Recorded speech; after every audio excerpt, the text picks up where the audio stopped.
말씀은 잠언 30장입니다. 잠언 30장 5절부터 9절 말씀입니다. 잠언 30장 5절부터 9절. 제 성경에는 944면에 있습니다. 잠언 30장 5절부터 9절 말씀.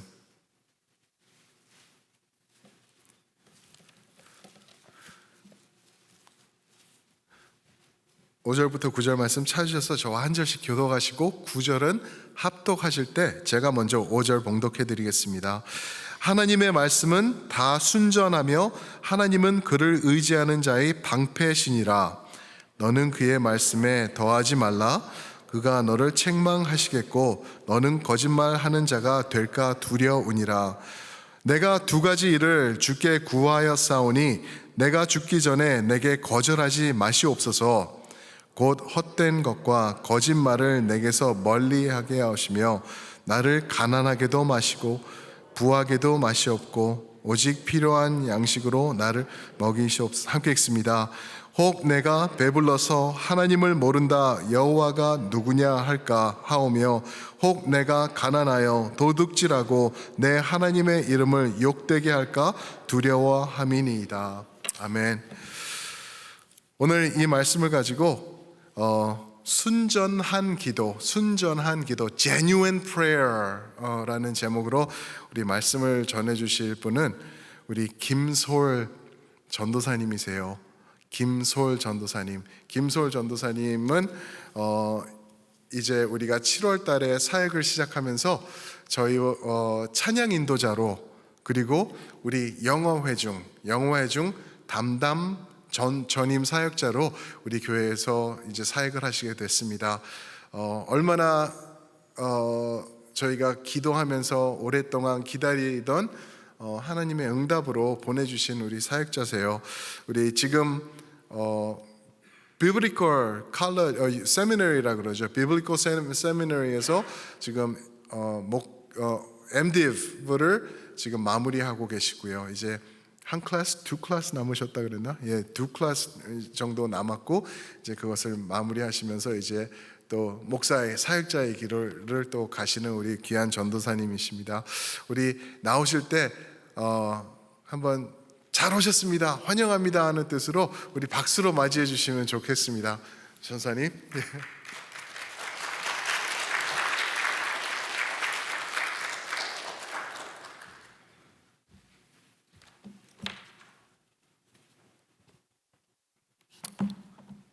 할렐루야, 반갑습니다. 네. 오늘 이렇게 성도님들 만나 뵙고 설교로 인사할 수 있게 돼서 너무나 감사드리고요. 먼저 말씀 들어가기 전에 저에 대해서 좀 간략하게 소개를 드리려고 합니다. 저는 하나님을 찬양할 때, 예배할 때 가장 행복한 예배자입니다. 저는 충청남도 아산시라는 아주 작은 시골에서 태어났고요. 거기서 한 15년 정도를 살았습니다. 아주 작은 시골이라서 동네에 버스도 없었고요. 그래서 초등학교 갈 때까지도 계속 걸어가야 했습니다. 그런 시골이 저는 되게 좋았습니다. 공기도 좋았고 시골의 느긋함, 그리고 무엇보다도 사람들이 너무나 따뜻하고 좋았습니다. 매주 교회에 가면 반겨주시면서 저한테 그 땅콩 캐러멜이라는 그런 사탕이 있었는데 그걸 한 봉지씩 주시던 권사님이 계셨어요. 그걸 왜 같은 사탕만 주실까라는 생각을 했었는데 권사님이 말씀하시기를 자기가 생전에 남편이 가장 좋아하던 사탕이었고 자기가 생각하기에 가장 맛있는 사탕이라서 저희한테 매주 주셨다고 말씀하시더라고요. 그렇게 따뜻함을 많이 느꼈던 것 같아요, 교회에서. 그리고 또한 저희 형이 하나가 있는데 4살 터울의 형이 있는데 형이 졸업할 때에도 교회에 있는 장로님께서 양복을 해주셨어요. 저희 형편이 그렇게 넉넉지는 않았거든요. 그리고 어머니께서 제가 10살 때 아버지가 돌아가셨어요. 그래서 좀 어머니가 일을 많이 하셔야 됐고 어머니는 좀 일을 많이 하시면서도 믿음을 잡기 위해서 좀 기도를 많이 하셨던 것 같아요. 그래서 매일 새벽 기도 가서 기도하셨는데 사람이 피곤하다 보니까 막 잠이 너무 많이 오잖아요. 그래서 졸면서 기도하실 때 거기 계시던 이제 권사님들이 깨어서 기도해야 된다 손잡아 주시면서 기도하고 그랬던 너무나 좋은 교회 사람들, 그 사랑들을 느낄 수 있어서 저는 너무나 좋은 추억을 갖고 있었습니다. 그리고 그래서 저는 그분들의 따뜻한 사랑을 전하고 싶었고, 저는 10살 때쯤에 생각하기를 나는 교회를 세우는 사람이 되어야겠다, 이렇게 당당한 포부를 가지고 10살 때 그렇게 철없고 순진한 아이는 목회의 꿈을 키워가기 시작했습니다. 그리고 이후에 15살이 되었을 때 미국으로 저희 가정을 인도하시고 순탄하진 않았지만 이제 와서 돌아보면 하나님의 은혜 가운데 살았다라고 고백할 수밖에 없는 그런 삶을 살게 하셨습니다. 저는 하나님께 참 많은 복을 받은, 사랑을 받은 사람입니다. 한 번도 주님께서 제가 힘든 길을 혼자 걷게 하지 않으셨고요, 한 번도 제가 혼자 울게 하지 않으셨습니다. 제가 하나님을 처음 만난 순간은 제가 중학교 1학년 한 14살 때쯤이었습니다. 어떻게 만나게 되었냐면요, 제가 마음 가운데 늘 가지고 있는 상처 하나가 있었어요. 그게 무엇이었냐면은 내가 아버지가 없다는 사실. 나는 왜 아버지가 없을까? 왜 데려가셨을까? 그거는 이해가 안 되더라고요. 그래서 그게 좀 늘 마음 가운데 상처가 있었어요. 근데 제가 중학교 다녔을 때 친구 중에 그걸 가지고 놀리는 친구가 있었어요. 너는 왜 아버지도 없는 놈, 이렇게 얘기하면서. 그게 너무 마음이 아프더라고요. 그래서 한 날은 그렇게 놀리는 그 친구가 너무나 싫은 거예요. 진짜 죽여버리고 싶을 정도로 너무 싫은 거예요. 그래서 클래스 시간에 이제 수업을 듣다가 쉬는 시간에 한 날은 너무 이게 스트레스 사람이 많으니까 사람이 악해지더라고, 성격이. 마음이, 제가 되게 조용하고 좀 그래도 컴한 사람인데 좀 이렇게 바이올렌트하게 되더라고요. 그래서 의자를 딱 잡고 얘를 내가 때려야겠다 라는 생각을 가지게 되었어요. 그래서 쉬는 시간이 됐고 저는 의자를 딱 잡았죠. 그래서 이 친구가 죽건 안 죽건 난 이 친구를 오늘 때려야겠다 라는 마음을 가지고 있었어요. 그래서 의자를 딱 집었어요. 근데 의자를 딱 집었을 때 너무나 이상한 일이 저한테 일어났어요. 그게 무엇이냐면은 몸이 마비가 된 것처럼 움직이지 않는 거예요. 너무나 이상한 거죠. 이제 5분이나 10분이 지나고 벨이 치니까 이게 사람이 이렇게 화가 슉 가라앉더라고요. 충동적인 거였으니까.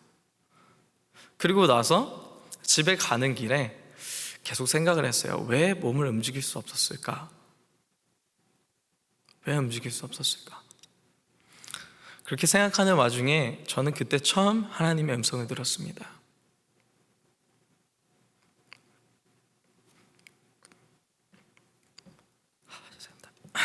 하나님 말씀하시기를 내가 너의 아버지 되는데 왜 슬퍼하느냐? 그런 음성을 저는 들었어요. 그래서 그게 너무나 감사하더라고요. 그래서 그 신실한 하나님을 위해서 내가 무엇을 할 수 있을까? 그 중간에 방황하는 시간도 물론 많았죠. 근데 20대 초반에 작정 기도를 하기 시작했어요. 매일 저녁에 저희 삼촌이 목사님이신데 기도하자 말씀하셔서 매일 저녁에 한 2시간씩 교회 가서 기도했던 것 같아요. 한 6개월, 7개월 동안 계속 기도했던 것 같아요. 하나님, 나는 무엇을 해야 됩니까? 그리고 하나님께 너무 죄송스러워서 제가 마음이 이런 저라도 주님 사용하시렵니까? 라고 고백드렸습니다. 근데 제가 기도하는 7개월째 이렇게 열심히 기도하고 있었는데 기도 응답을 하나님께 받았어요. 그게 어떻게 받았냐면 기도를 하는데 너무나 밝은 빛이 저한테 보여주더라고요. 앞에 환하게 너무. 근데 제 생각에는 내가 기도를 너무 오래 해가지고 잠이 들었나 라는 생각이 들더라고요. 근데 눈을 떠도 눈을 감아도 그 빛이 제 앞에 있더라고요. 하나님의 응답이신 것을 확신했어요. 그래서 신학교에 가게 됐어요. 그래서 사역자가 되게 하셨다는 그 어프로벌이 너무나 감사해서 사역자가 되기로 했습니다. 저의 소개가 조금 길었는데 이제 하나님께서 우리에게 주신 말씀을 좀 보도록 하겠습니다. 먼저 담임 목사님께서 기도라는 제목으로 설교를 부탁하셨을 때 기도란 무엇일까 다시 한번 생각을 많이 해봤습니다. 그러다가 어머니께 한번 물어봤습니다. 기도란 무엇입니까, 어머니? 물었을 때 제가 어머니한테 물은 이유는 제가 아는 사람 중에 어머니가 가장 많이 기도하셨어요. 힘들었기 때문에 기도를 많이 붙잡으셨어요. 시골이었고 기도할 변변한 자리가 없었는데 뒷산에 가셔서 2시간씩 기도하시고 이렇게 오셨어요. 이래 보니까 지금 이유를 들어보면 너무나 힘들어서 그러셨다고 말씀하시더라고요. 그리고 몇 주 전에도 저한테 말씀하시면서 기도해라. 기도만이 능력이고 기도만이 힘이다. 어머니께서 그렇게 말씀하시더라고요. 그래서 어머니는 저에게 기도란 하나님과의 가까워지는 통로라고 말씀하셨어요. 그리고 저는 어머니께 어머니 기도는 소통인 것 같습니다 라고 말씀해 드렸어요. 제가 소통이라고 말한 것과 어머니가 가까워지는 통로라고 한 것은 다르지 않습니다. 그리고 제가 소통이라고 말씀드리는 이유는 무엇이냐? 기도는 한 방향으로 흘러가면 안 되는 것이기 때문입니다. 우리는 사람들을 만날 때 인사를 하잖아요. 이제 어떻게 지내셨습니까? 별일 없으시죠? 미국 영어로도 똑같죠? How are you? How have you been? 이렇게 물어보잖아요. 제가 문득 드는 게 우리의 기도 가운데 이러한 인사가 하나님한테 있을까요? 하나님 어떻게 지내셨어요? 하나님 오늘 어떤 기분이세요? 하나님 어떠한 생각을 갖고 계세요? 우리한테 그런 기도가 저한테 많이 부재가 있었던 것 같더라고요. 그래서 내가 일방적으로 나의 힘듦이나 호소하는 기도가 많았던 것을 제가 알게 되어서 참 많이 회개하게 되더라고요. 즉 이러한 기도 가운데 문제가 무엇이냐? 즉 소통의 부재가 있었다는 것입니다. 얼마나 하나님과 우리는 소통하고 있을까요? 수많은 기도와 고백을 드리지만 우리는 얼마나 하나님과 소통하고 있을까요? 예수님께서 구하라 찾으라 두드리라 말씀하실 때 우리는 무엇을 구하고 찾고 두드리고 있을까요? 예수님께서 말씀하시죠. 너희가 필요한 것은 너무나 좋으신 하나님께서 아버지 되신 하나님께서 알고 계시니 하나님의 나라와 뜻을 구해라.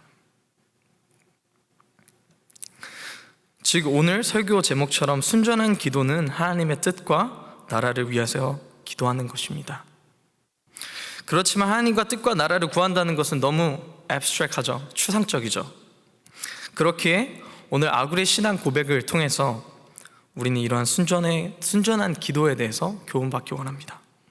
아굴이 누구인가 했을 때에는 솔로몬이다 아니면 다른 사람이다라는 많은 학자들의 견해가 있습니다.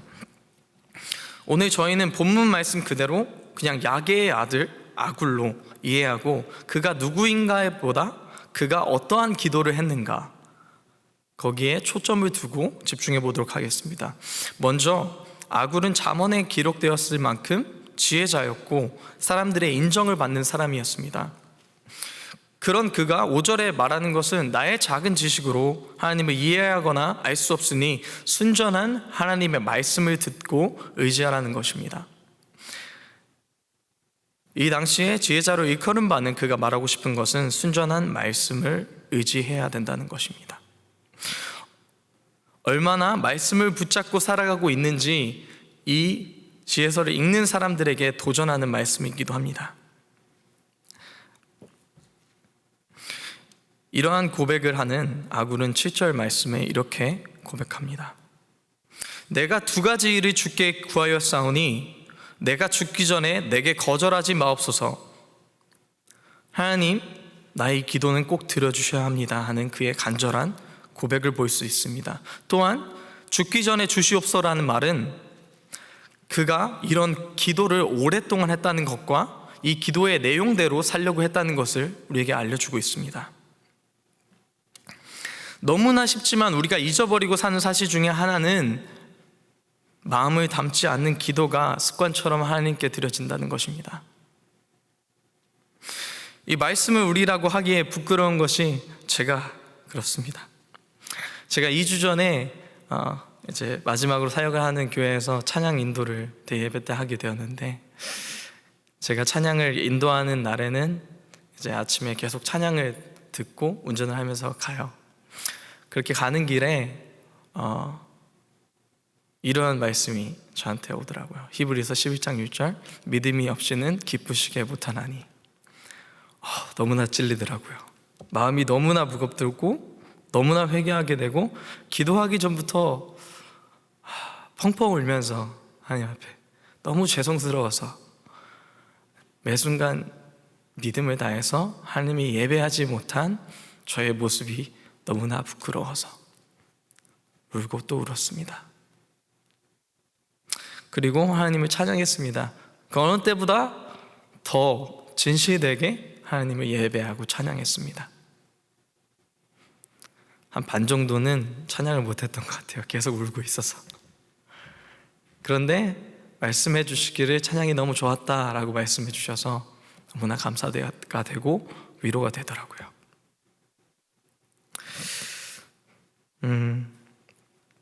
저는 순전한 말씀을 우리가 의지해야 순전한 믿음이 우리에게 생기고, 순전한 믿음이 있어야 순전한 기도로 이어진다고 믿습니다. 그렇기에 우리가 매 순간 하나님을 예배하고 찬양하고 기도할 때 믿음으로 예배하고 믿음으로 찬양하고 믿음으로 뜨겁게 기도할 수 있기를 소망합니다. 우리 마음에는 정말 헛된 소망들이 많습니다. 그리고 그 소망은요, 빈번하게 우리의 믿음을 죽이는 경우가 너무나 많습니다. 헛된 것이라는 것은 영원하지 않은 것들입니다. 곧 사라질 것들이 헛된 것이죠. 저자는 이러한 헛된 소망과 거짓들이 순전한 말씀에서 우리의 마음을 뺏어간다는 사실을 정확하게 알고 있었습니다. 그렇기에 그는 두 번째 기도에서 이렇게 말합니다. 나를 가난하게도 마옵시고 부하게도 마옵시고 오직 필요한 양식으로 나를 먹이시옵소서. 그리고 그 이유에 대해서 9절 말씀을 통해서 설명합니다. 내가 배불러서 하나님을 모른다, 여호와가 누구냐고 할 수 있기에 부하게도 하지 말라 하고, 혹 너무 가난하여 범죄하지 않게 할 수 있도록 기도합니다. 그리고 오직 필요한 양식으로 먹여달라고 고백합니다. 여기서 필요한 양식은 우리의 사람의 기준과 불온전한 사람의 상식의 기준에서 필요한 양식이 아닙니다. 성경 말씀에서 필요한 양식이란 문자적으로 내 분깃에 떡을 먹게 하소서라는 뜻으로 하나님께서 우리에게 정하여 주신 양식을 뜻합니다. 앞서 말씀했듯이 저희 가정은 아버지가 일찍 아프셔서 돌아가셨고요. 그래서 어머니는 항상 일을 너무 많이 하셔야 했습니다. 그래서 제 생각에는 그랬어요. 남의 도움을 많이 받을 때가 많았기 때문에 풍족하게 살아본 적이 없었던 것 같다 라고 생각했었어요. 제가 이제까지, 얼마 전까지. 그런데 아굴의 기도를 들어보니까요, 제가 너무나 잘못 생각했더라고요. 하나님이 내가 믿음으로 풍족하게 살 수 있도록 필요한 양식으로 나를 먹이셨구나. 내가 부하였더라면 하나님을 이만큼이라도 섬기고 찾을 수 있었을까? 라는 생각을 하게 되었습니다. 그래서 요새는 생각하는 게, 하나님 참 감사합니다. 그리고 참 감사하다고 고백할 수 있게 해주셔서 감사합니다. 가난하게 하지 말라다라는 기도는 우리가 마음에 거리낌 없이 할 수 있는 기도입니다. 그러나 하나님, 나를 부욕해 하지 말아주세요. 제가 하나님을 찾지 않게 될까봐, 하나님 모른다고 할까봐 두렵습니다 하는 아굴의 기도는 우리가 쉽게 하기 어려운 기도입니다. 아굴의 기도가 순전한 이유는 그의 기도가 주기도문과 같은 내용을 가지고 있기 때문입니다. 주님이 주신 기도처럼 그는 시험에 들지 않기 위해서 거짓과 허탄을 멀리해달라고 요청하였고, 또한 일용할 양식을 하나님께 구하는 기도를 드리는 것을 우리는 볼 수 있습니다. 부욕해 되면 내 것을 주장하게 됩니다. 많은 사업을 하시는 그리스도인들이 제대로 헌금 생활하는 것들을 많이 본 적이 저는 개인적으로 많이 없습니다. 그 이유는 내 것을 주장하기 때문입니다. 내가 열심히 일하고 번 수확이라고 생각하기 때문입니다. 하나님께서 주셨다고 생각하지 않고 내가 일하고 내가 얻은 것, 그렇기에 내 것을 주장할 수 있는 것이라고 생각하기 때문입니다. 근데요, 저는 우리가 아굴처럼 이러한 기도를 하나님께 드릴 수 있으면 좋겠습니다. 왜냐하면 우리에게 생명을 주신 분이 하나님이시기 때문입니다. 그리고 영원한 생명을 허락하신 분 또한 하나님이십니다. 왜 우리가 가진 것이 우리 것이어야 합니까? 우리가 가진 생명이 하나님으로부터 왔다면 우리가 가진 것 또한 하나님의 것이어야 합니다. 우리가 믿음이 있다면 아굴처럼 기도할 것입니다. 하나님, 나를 부욕해도 가난케도 마옵시고 하나님과 가까이 지내며 하나님의 기쁨이 되는 자녀가 되게 해주세요. 저도 하나님께 회개하는 마음으로 기도합니다. 또 한 가지 아굴의 기도를 보면서 제가 개인적으로 느낀 것은 아굴이 하나님께 믿음을 구하는 기도로 저에겐 보인다는 것입니다. 단순히 부하게 가난하게 하지 말아주세요 라는 것이 아니라 하나님께 간절히 하나님 나에게 믿음을 주세요 라고 고백하는 아굴의 모습을 우리는 볼 수 있습니다. 그래서 우리가 아굴처럼 이렇게 하나님, 우리가 영원하지 않은 헛된 것들을 따라가지 않기 원합니다. 오직 하나님만을 원하고 구하며 따라가기 원합니다. 오직 하나님만을 섬기면서 우리가 가진 우상들, 욕심들 내려놓고 하나님을 예배하는 그 믿음 하나 허락하여 달라고 우리 같이 기도하기를 원합니다.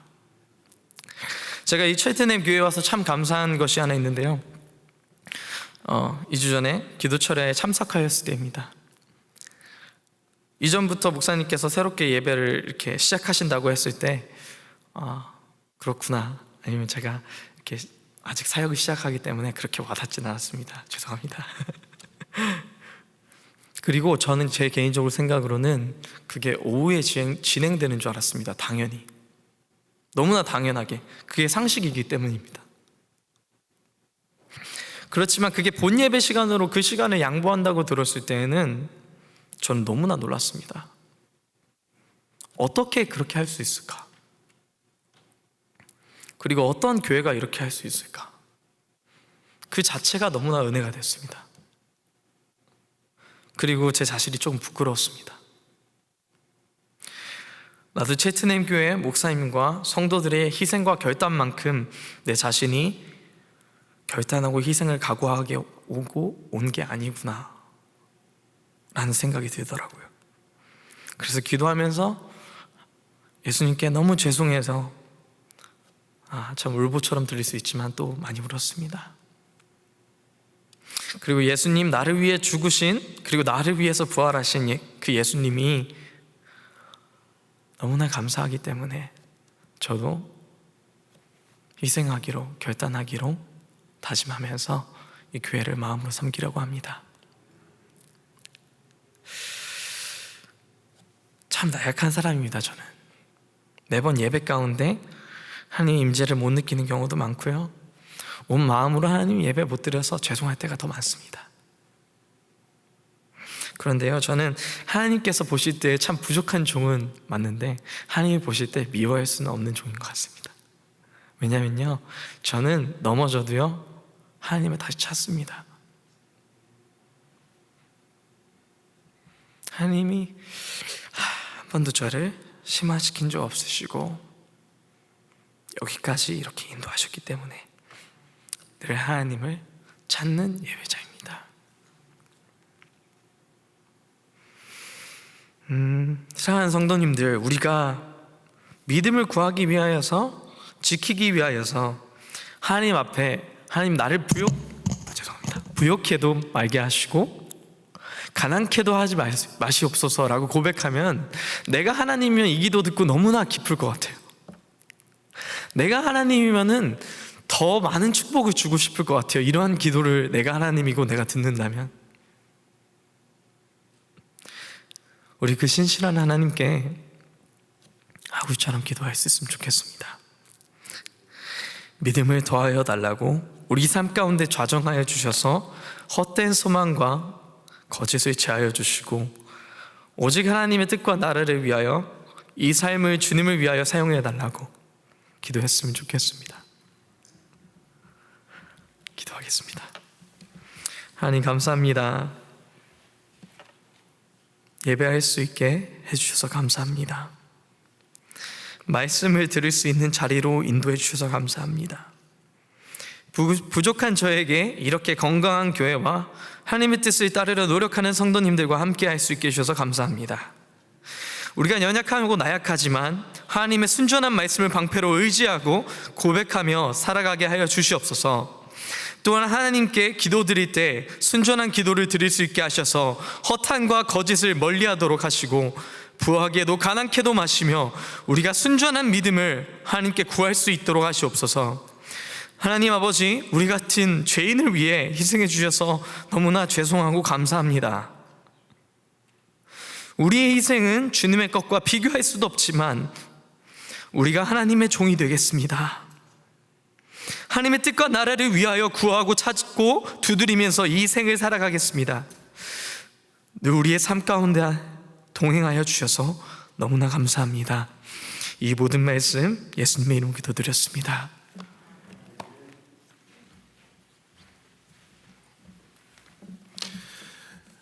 우리 이 시간 다 함께 불을 좀 꺼주시고 우리 같이 들으신 말씀 생각하시면서 우리 기도의 자리로 나가면 좋겠습니다. 우리 기도하실 때